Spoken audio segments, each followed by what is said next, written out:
The check sat on the table between them, like something alive. $2 million. The kind of number that could rewrite a life, dissolve a debt, rebuild a future from nothing. Victoria Sterling had written it without hesitation, the way she did everything with precision, with confidence, with the quiet certainty that money, properly applied, solved every problem worth solving. She pushed it across the polished mahogany surface and waited. She had never waited long for anything. The room was full of people who understood that. Her assistant, her legal counsel, 3 members of her executive team, all of them holding their breath, all of them watching the man on the other side of the table. He looked at the check for a long moment, then he looked up at her. And then, without a word, without anger, without the slightest tremor in his expression, Ethan Carter slid it back. "Keep your $2 million, he said. The silence that followed was the kind that filled a room completely, the kind that left no space for sound or thought or breath. Victoria Sterling had built Sterling Global from a single inherited office and a borrowed line of credit into one of the most powerful investment conglomerates on the eastern seaboard. She had faced hostile takeovers, regulatory audits, market collapses, and the particular cruelty of being a woman in rooms designed to make her feel small. She had never, in 23 years of doing business at the highest level, been refused. Not like this. Not by a man in a maintenance uniform who smelled faintly of machine oil and didn't seem to understand what $2 million meant. She watched him stand, button the top button of his worn canvas jacket, and walk toward the door. He did not look back. When the door closed behind him, no one in the room spoke. They were all waiting for Victoria to tell them what to feel. She said nothing for a very long time. She picked up the check, folded it once, and slipped it into the inside pocket of her jacket. Then she straightened her sleeves and looked out the window at the rain-soaked city below. What she felt, she could not have named. It was not quite anger. It was not quite admiration. It was something stranger than either a small, persistent disturbance in the part of herself she had spent decades learning to keep perfectly still. 10 days later, when the worst crisis in the history of Sterling Global tore through the company like a blade, she would understand that the man who walked away from $2 million was the only person standing between her and total ruin. But she didn't know that yet. That morning, she only knew that something had shifted. And whatever it was, she could not put it back. It had started 36 hours earlier, at the ribbon-cutting ceremony for the new Sterling Advanced Research Center on the northern edge of the financial district. The building was 42 stories of glass and steel, a monument to what money and ambition could produce when properly aligned. Victoria had stood at the podium on the 3rd floor, speaking to a room full of board members, journalists, and city officials about innovation and legacy and the future of technology investment. Outside, the November sky had gone the color of iron. And by the time her remarks concluded, the rain was coming down in sheets against the tall windows. What happened next was not in the program. A fault in the building's newly installed electrical grid, a minor calibration error that somehow survived 3 separate contractor inspections, sent a surge through the entire system at 7:42 in the evening. Every light in the building went dark. Emergency backup power flickered on for 8 seconds and then died. In the conference rooms, the presentations went black. In the server rooms on floors 11 through 15, the cooling systems shut down, and the temperature began to climb toward the threshold at which irreplaceable data gets permanently destroyed. The engineers on site ran. Not literally, they moved quickly, professionally, toward their stations and their laptops and their emergency protocols, but their faces said what their feet would not. They were overwhelmed. The fault was cascading through the system faster than the diagnostics could track it, branching into subsystems no one had anticipated, touching equipment that was not supposed to be interconnected. 3 of them were already on the phone with the contractor. 2 more were shouting in technical language that grew progressively less technical and progressively more desperate. Nathan Reeves, Victoria's chief of staff, appeared at her elbow with the particular expression he wore when he was trying to manage her alarm while managing his own. He told her the situation was under control. She could see from the sweat on his collar that it was not. She stood very still in the center of the darkened lobby, surrounded by confusion, and watched. She noticed the man in the gray coveralls because of what he was not doing. He was not running. He was not shouting. He was not on the phone. He had a small flashlight clipped to his shoulder, and he moved through the chaos the way a person moves through a familiar room in the dark, calmly, with purpose, touching walls he already knew were there. She watched him crouch beside an access panel near the base of the central elevator bank, remove the cover with 2 turns of a manual screwdriver, and study the interior with the flashlight for exactly 4 seconds. Then he stood, crossed to a secondary panel near the emergency stairwell, opened it, and began to work with the focused quietness of someone who has already solved the problem and is simply executing the solution. Around him, 6 engineers continued to argue about what to do. He said nothing to any of them. He worked. The lights came back on at 8:04. 22 minutes after they had failed, the server rooms stabilized. The data held. The backup systems reconnected in sequence, exactly as designed. The engineers stopped arguing. Someone said, "How did?" and then stopped. The man in the gray coveralls was already closing the access panel, already wiping his hands on a cloth he pulled from his back pocket, already moving back toward whatever corner of the building he had come from. Victoria said to Nathan, "Who is that?" Nathan did not know. He found out. His name was Ethan Carter. He was 38 years old. He had been employed by the building's facilities management contractor for 14 months, assigned to routine maintenance and system oversight for the Sterling Research Center since its operational startup 6 weeks prior. His personnel file was 4 pages long and contained nothing unusual performance reviews that used words like reliable, methodical, and thorough, a clean record, a home address in a mid-range residential building 20 minutes by subway from the financial district. Nathan delivered this information to Victoria the following morning, with the air of a man reporting on a satisfactory but unremarkable inventory audit. Victoria thanked him and asked him to arrange a meeting. Nathan asked what kind of meeting. She told him a brief one. A courtesy, an expression of gratitude from the company to an employee who had performed exceptionally. Nathan nodded and made the arrangements.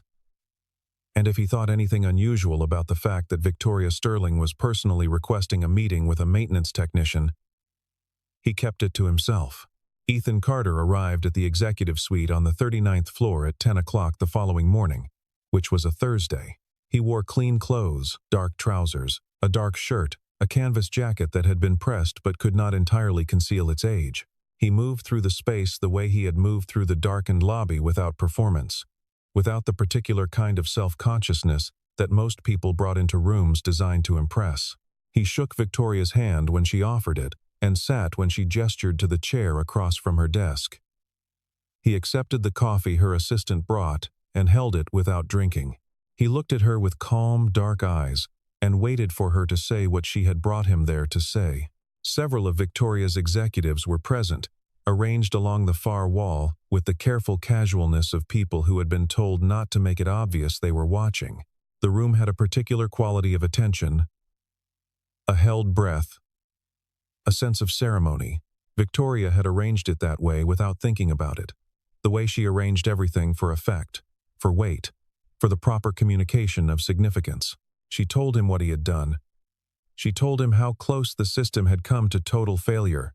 Nathan, standing to her left, supplied the numbers he had prepared. 14 servers at critical temperature. An estimated 48 hours of encrypted trading data at risk. A projected recovery cost that began at $30 million and climbed rapidly from there depending on which clients demanded restitution. She watched Ethan's face as Nathan spoke. Nothing moved in it. He listened the way a person listens to information they already possess. When Nathan finished, Victoria said what she had planned to say. That the company was grateful.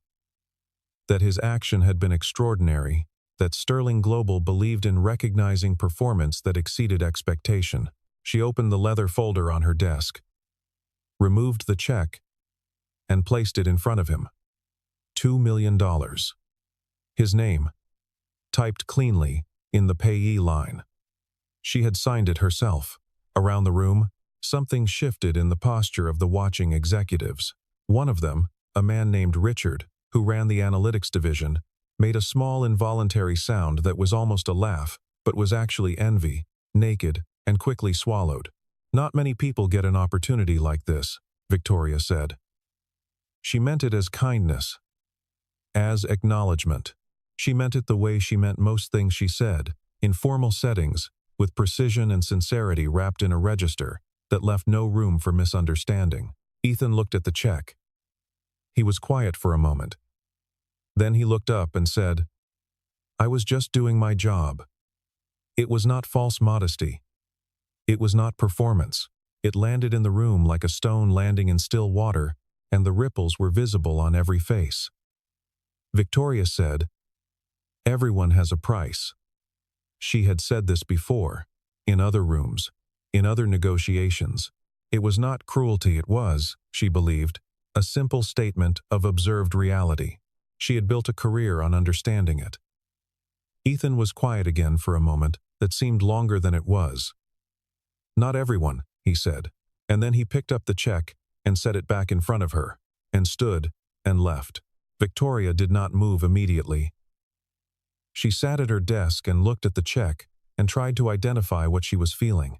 Richard said something from across the room, something meant to be reassuring, some recalibration of the moment into familiar terms, and she raised one hand slightly from the surface of the desk, a gesture small enough that only Nathan, who had been with her for 9 years, understood it to mean, "Do not." She sat with it. The check, the absence of the man who had declined it. The strange, flat quality of the room in the wake of something that had no precedent in her experience. She had been insulted before by competitors, by journalists, by politicians with their own agendas, but those insults had always carried the weight of desire underneath them, the hunger of someone who wanted something she had. This had been something else entirely.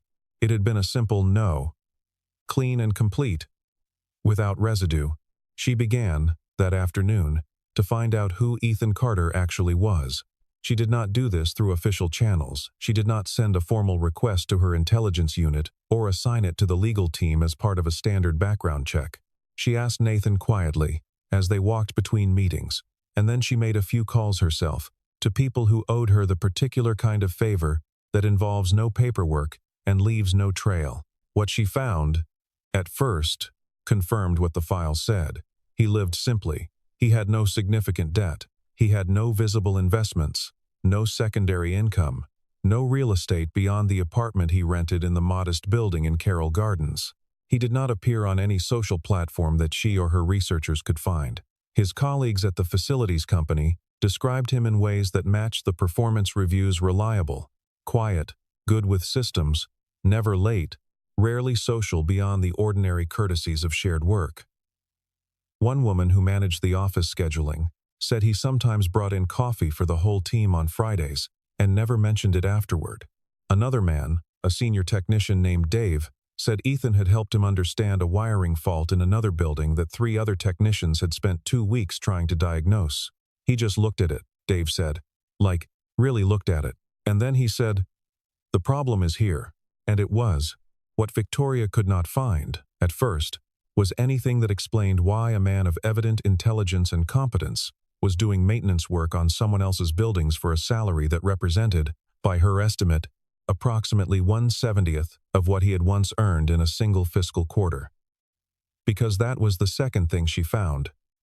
It arrived through a quiet call to a contact at a major financial registry service, a woman who had once done a very good thing for Victoria at a significant personal cost and who, over dinner 3 years ago, had made clear that she considered the favor repaid in the form of a standing willingness to answer questions that were not, technically, public record. The answer to the question Victoria asked her, about Ethan Carter, formerly of several institutional addresses that Victoria immediately recognized, arrived in a series of 3 short sentences. He had been, 12 years ago, one of the youngest senior portfolio architects at a firm called Halcyon Capital Partners, a mid-sized but extraordinarily aggressive hedge fund that had operated in the space between quantitative analysis and high-risk emerging market speculation. He had been, by every account, very good at it.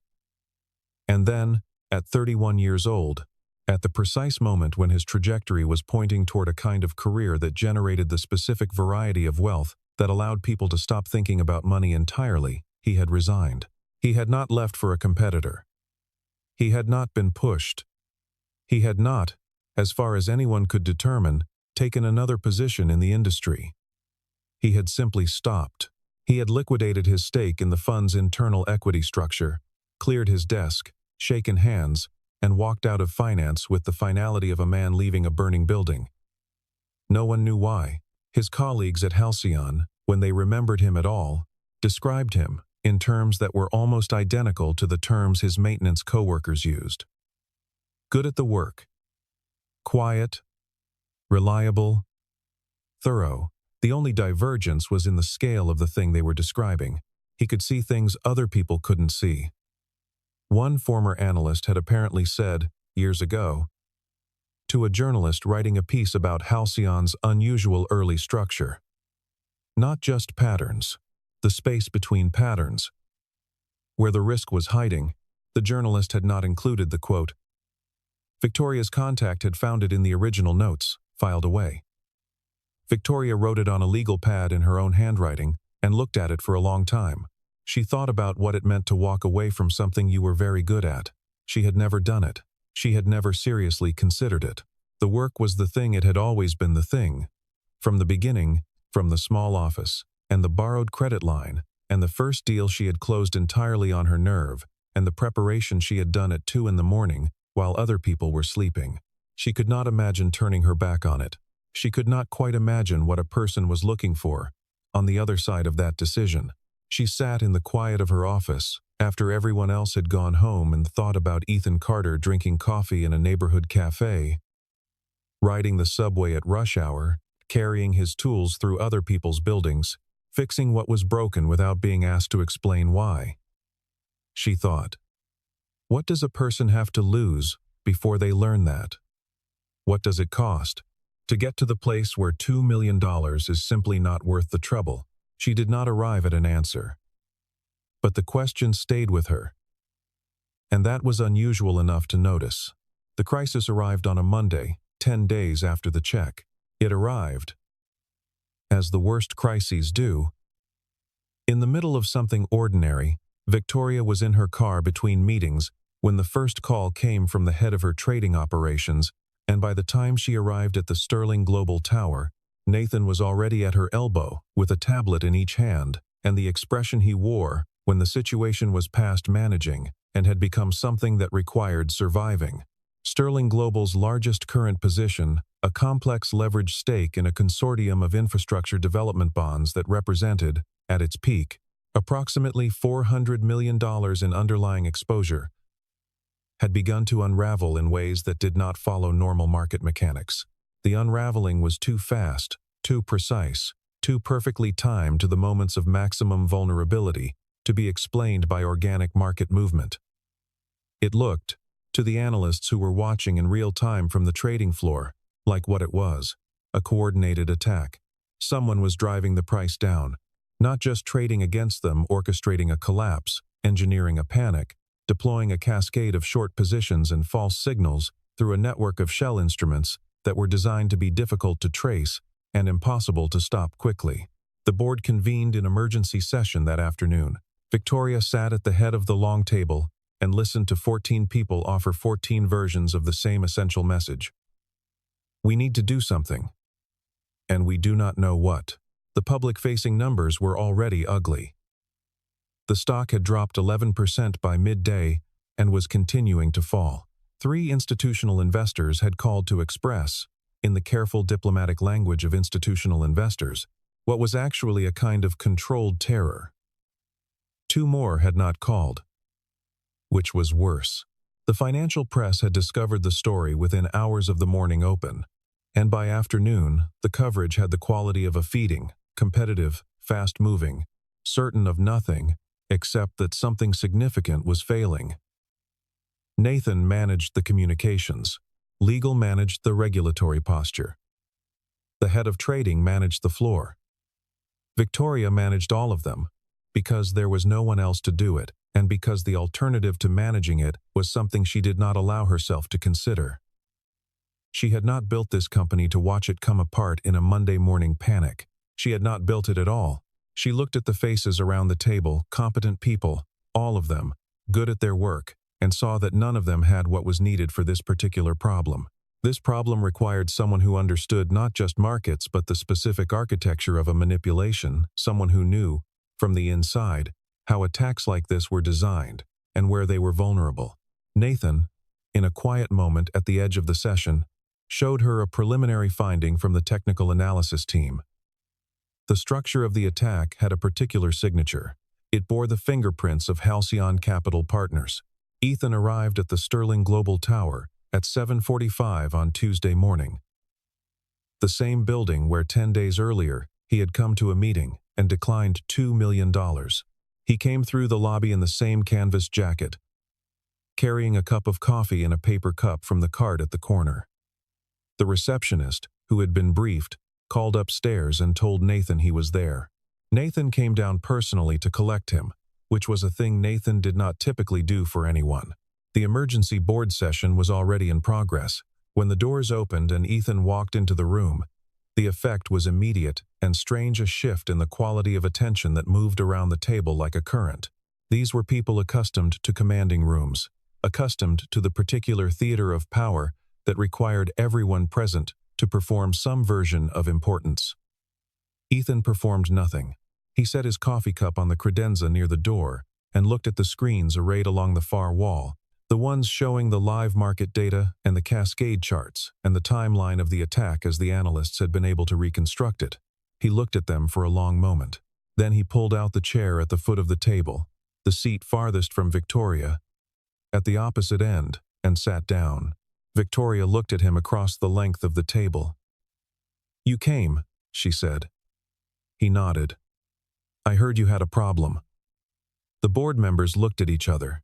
One of them, Charles Wentworth, the longest-serving director, a man whose institutional skepticism was famous in boardrooms across 3 cities, said, "Who is this person?" Victoria said, "Someone who understands your problem." Wentworth said, "That's not an answer."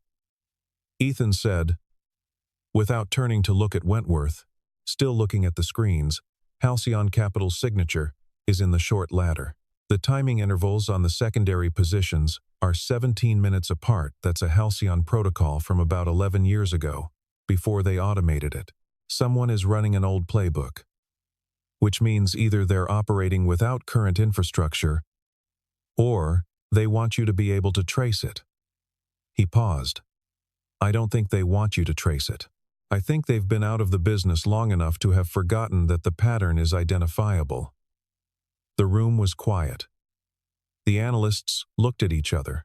One of them, a young woman named Claire, who ran the forensic trading desk, pulled up a secondary chart and began typing rapidly. 40 seconds later, she said, "He's right. The intervals are exactly 17 minutes. Ethan asked for the complete transaction log going back 14 days. He asked for the counterparty exposure report on the infrastructure bond position. He asked for the internal communications archive from the last quarter, specifically the channel involving the bond consortium partners." Nathan looked at Victoria.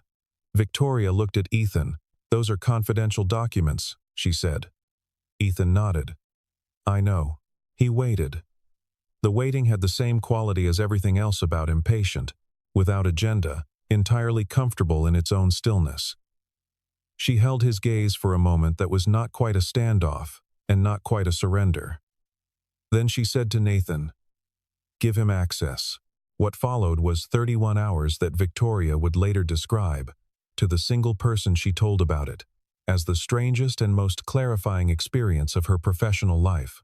Ethan worked the way he had worked in the darkened lobby of the research center, quietly, methodically, with a speed that became visible only in retrospect, when you looked at what he had done and tried to understand how quickly he had done it. He moved through the transaction logs the way a surgeon moves through tissue, following specific signals, ignoring what was healthy, finding what was wrong.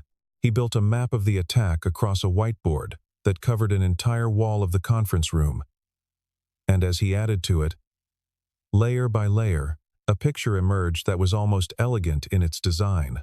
A network of interconnected positions and counterpositions, timed to reinforce each other in sequence, designed to create the impression of organic market collapse, while actually being driven by a small number of coordinated actors operating through instruments that were difficult to see individually and devastating in aggregate.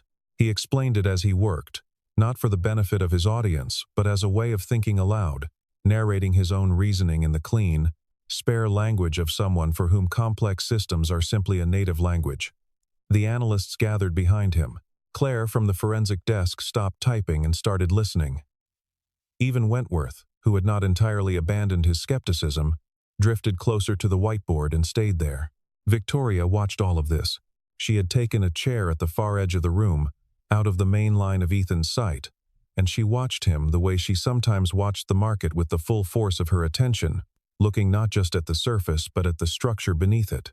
She watched how he treated the people around him, without condescension, without performance, with a respect that seemed simply automatic, the default setting of a person who had never found any particular reason to feel superior to others. She watched how he handled uncertainty, not by deflecting it or minimizing it, but by marking it clearly on the board with a question mark and returning to it after accumulating more evidence.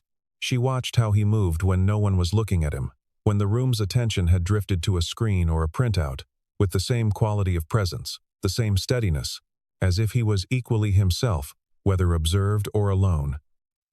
She thought, this is what it looks like when someone has nothing left to prove. At 3 a.m. on the second night, when most of the analysts had cycled out and back in again, when the coffee had been replaced 3 times and the whiteboard had evolved into something that covered 2 walls and part of a third, Ethan found it, the root transaction, the single originating instrument from which the entire cascade had been launched, a synthetic option position opened through a shell entity registered in a small financial center in the Eastern Atlantic, timed to trigger at a specific price threshold and designed to activate the chain reaction that followed. He stood in front of it for a long moment. Then he said, without particular drama, I know whose structure this is. He turned to Victoria.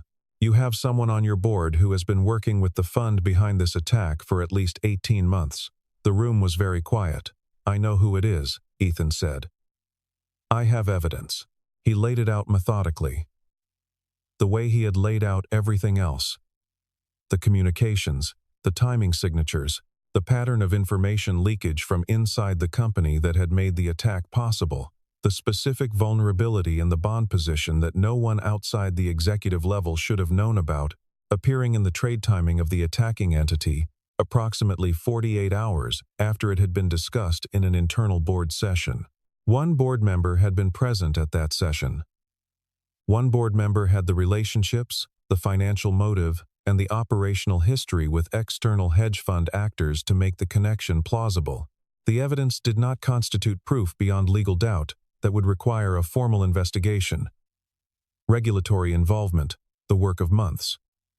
But it constituted, Ethan said quietly, enough to act on, enough to stop the attack, enough to protect the company in the short term while the formal process played out.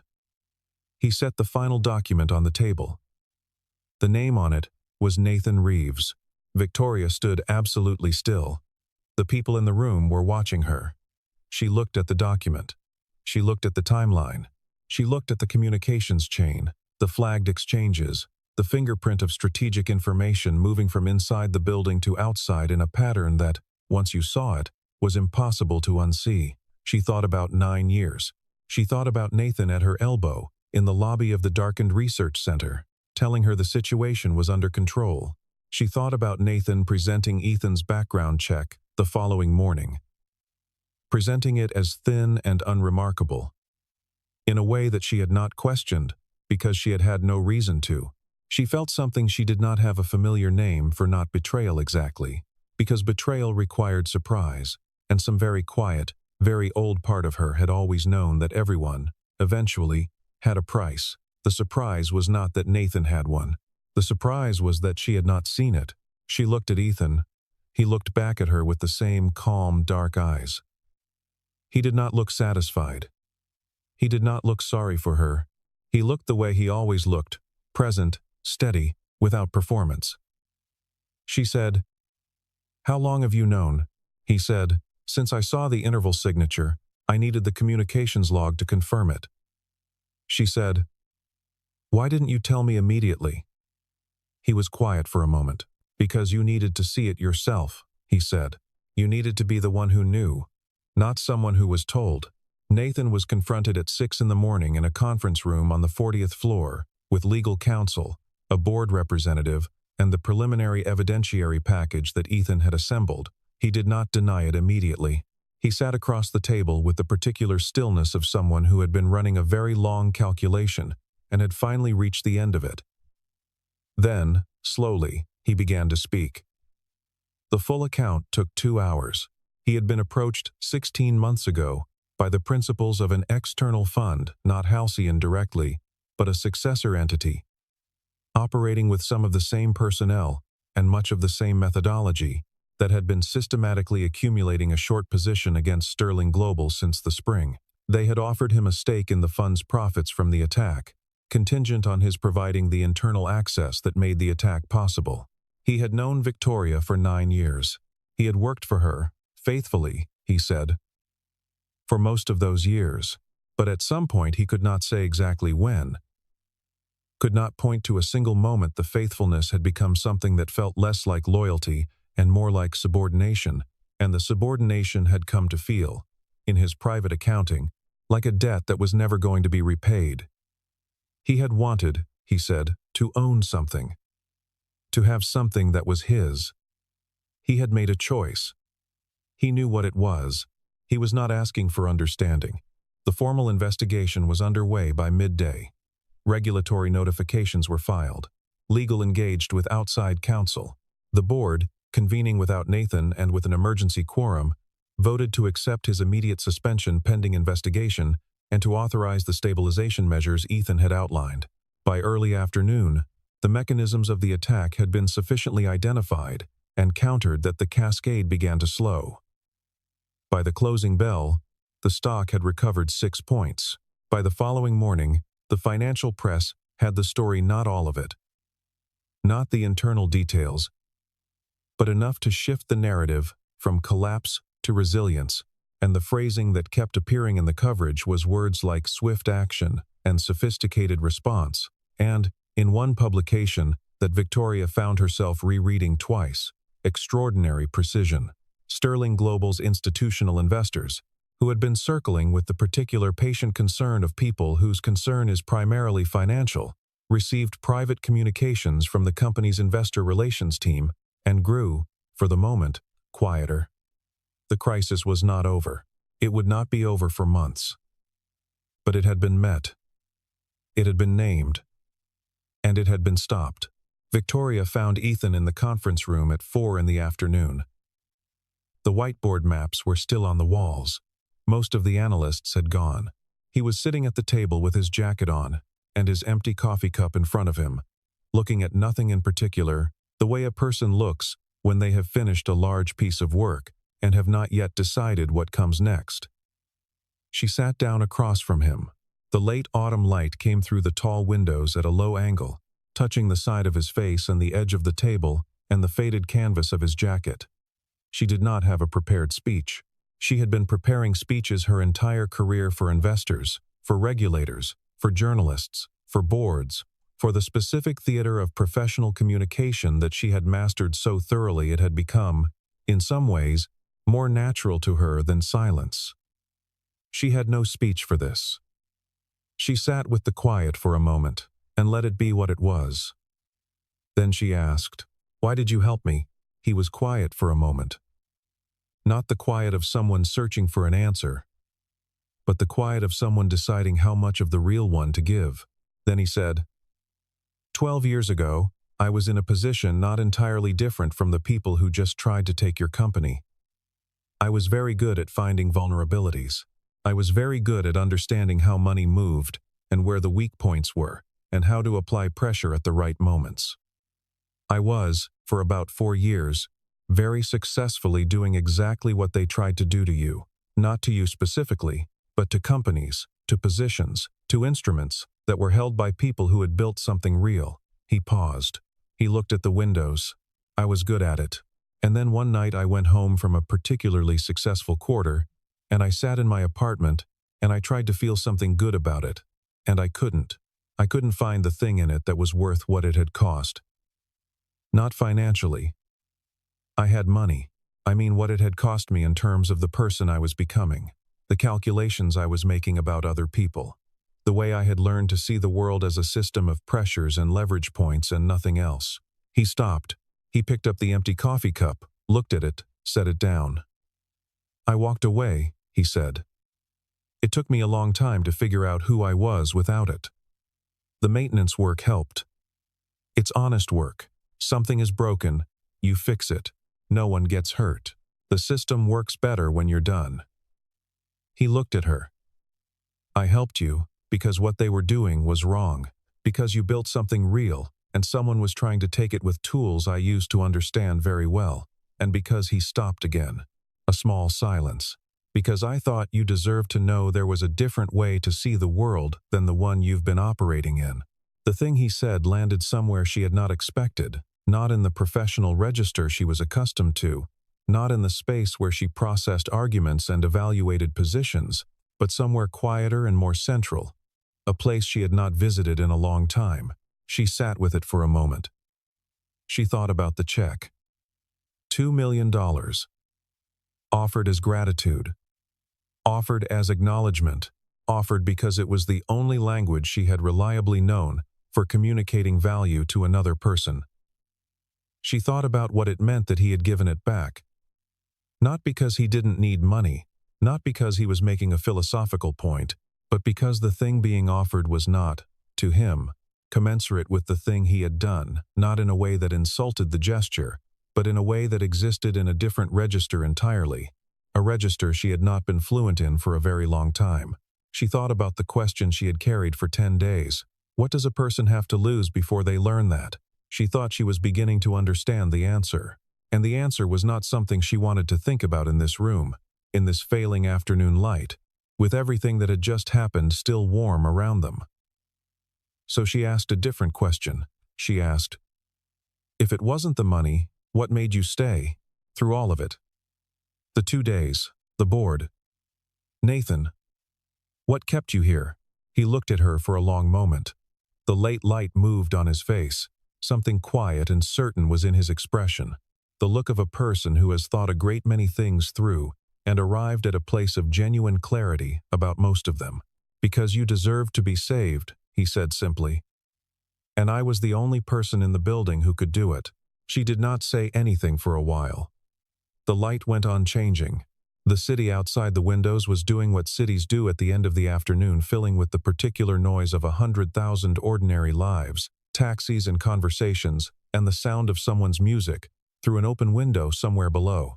She thought, I have been in this building for 9 years, and I have never heard any of that. She thought, I have been very good at my work for a very long time, and I have been almost entirely alone inside it. She thought, this man turned down $2 million and showed up anyway, and the reason he showed up had nothing to do with money, and nothing to do with strategy, and nothing to do with the kind of calculation she had been making her entire life. It had to do with something she did not have a clean word for. Something that lived in the space between competence and character, between skill and integrity, between the person you were capable of becoming and the person you actually were. Sterling Global did not collapse. The regulatory investigation moved through its proper channels over the following months, and Nathan Reeves was formally charged in the spring, the charges carrying the particular weight of a man who had understood exactly what he was doing and had done it anyway.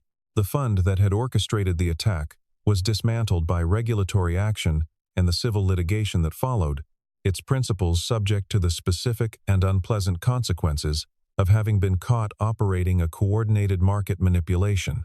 The infrastructure bond position was unwound carefully and at modest cost, and the capital was redeployed in ways that were, Victoria told her board in the quarterly review, somewhat more conservative than the previous approach. Sterling Global's stock recovered fully within the quarter. The institutional investors remained. Several new ones joined. The financial press, which had covered the crisis with the appetite of a feeding, covered the recovery with the somewhat shorter but still satisfying appetite of a story with a clean ending. Victoria changed things. Not dramatically. She was not a person who changed things dramatically, who made sweeping gestures and announced transformations. She changed things quietly and specifically. She restructured the board's information access protocols.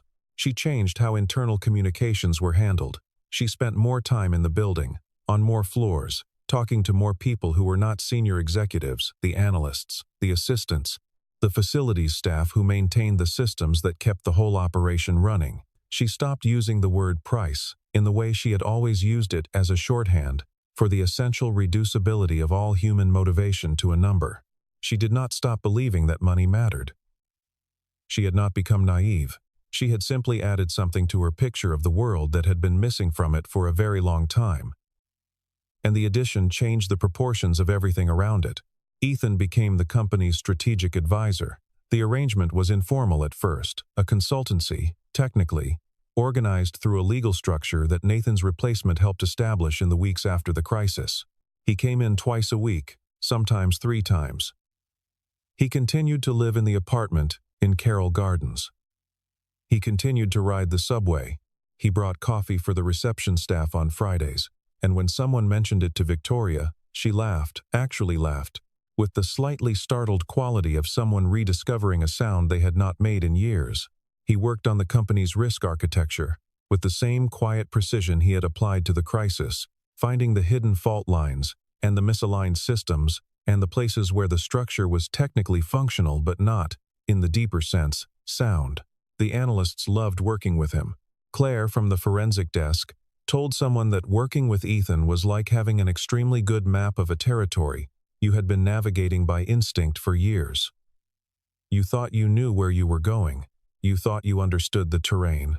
And then, someone showed you what it actually looked like from above, and you realized how much had been hidden from you, and how much clearer everything became when you could see it whole. Victoria and Ethan walked in the rain on a Thursday in late November, the Thursday before the Thanksgiving holiday. 3 months after the crisis, they had been in a working dinner that had run late. And when it ended, instead of taking her car, she said she wanted to walk for a little while. He said he'd walk with her. The city was quiet in the way it gets on the eve of a holiday, a particular emptiness in the streets that made the sounds of their footsteps audible. The rain was the fine, light kind, almost more mist than rain, the kind that turns the streetlights into soft halos and makes the wet pavement reflect everything above it in a way that doubles the city without quite reproducing it. Victoria said, after a while, "Maybe $2 million wasn't enough for what I actually needed." She said it lightly, which was the only way she could say it yet. He turned slightly to look at her. She kept her eyes ahead. "What did you need?" he asked. She was quiet for a moment. She was thinking about the answer, trying to find the honest version of it, the one that was true all the way down. "Someone who couldn't be bought," she said finally. She said it without looking at him. She said it to the wet pavement, and the soft halos of light, and the city that was very quietly doing its ordinary work around them. He did not say anything immediately. He walked beside her through the fine rain, and then he said, quietly, in the easy tone of someone who has spent a long time learning how to say the true thing without weight, "You found him." Victoria smiled. It was a small smile, private. The kind that doesn't need an audience, the kind she had almost forgotten she was capable of, the kind that came from somewhere that money had never reached and couldn't have, no matter how many zeros were attached to it. The rain came down around them, gentle and indifferent and clean, and the city went on being itself in all its noise and light and ordinary beauty, and the two of them walked through it together, in the particular companionable quiet of people who have, between them, already said the most important things. 3 months after the crisis. At the end of a long Thursday, standing in the rain outside a building she had built from nothing, Victoria Sterling understood something she had not understood before. that the most important question she had ever been asked in a boardroom was not about strategy or capital or market position. It was the question she had asked a man in a canvas jacket, sitting alone at the far end of a conference table. "Why did you help me?" And the answer had not been about her company, or her money, or even her. It had been about something in him, a set of values that had survived a decade of being tested by the world's most effective, corrosive, which is the particular pressure that enormous amounts of money apply to the person you are trying to remain. He had survived it by leaving, by choosing the subway over the town car, the coffee cart over the corner office, the honest work of fixing broken systems over the lucrative work of exploiting them. She had not understood that kind of choice before. She understood it now. Not fully, she suspected she was still at the beginning of understanding it, but enough to know it was real, and that it mattered more than almost anything else she had spent her career believing in. There is a certain kind of wealth that has nothing to do with what you own, and everything to do with what you cannot be persuaded to give up. Ethan Carter had known this for 12 years, since the night he sat alone in a quiet apartment above a city that was celebrating his success and felt the full, undeniable weight of what that success had actually cost him. Not in money, not in hours, not in any currency the world had a name for, but in the slow erosion of the person he had intended to become before the numbers became the only thing that mattered. He had paid for the knowledge with the best years of his earning life, and the particular grief of turning your back on a version of yourself that the world had rewarded lavishly. He carried it without bitterness, the way you carry something heavy once you've learned the correct posture, not easily, and not without the occasional, specific ache of a life that might have gone differently, but without permanent damage. As a fact of what you are, and not an argument against the life you chose instead. Victoria Sterling was just beginning to learn it. She was learning it the way she learned everything. With the full force of her intelligence, applied to a problem she had previously not recognized as a problem, and with a rigor she had once reserved exclusively for market analysis now turned inward, toward the harder and more resistant territory of who she was and who she still had time to become. With the willingness, which was perhaps the most important thing about her, and the thing that no one who didn't know her well would have guessed, to change her mind, to receive new information and let it change the shape of what she believed. To walk through rain on a November evening and let the quiet be a kind of answer. The check had been declined. The crisis had been survived. The traitor had been named. The company endured. And somewhere in all of that, something older and more valuable than any of it had passed between two people who had no reason to trust each other and had done it anyway, not because the math worked out, not because the incentives aligned, but because some things are not about math at all. And the people who understand that are rarer than money and worth considerably more.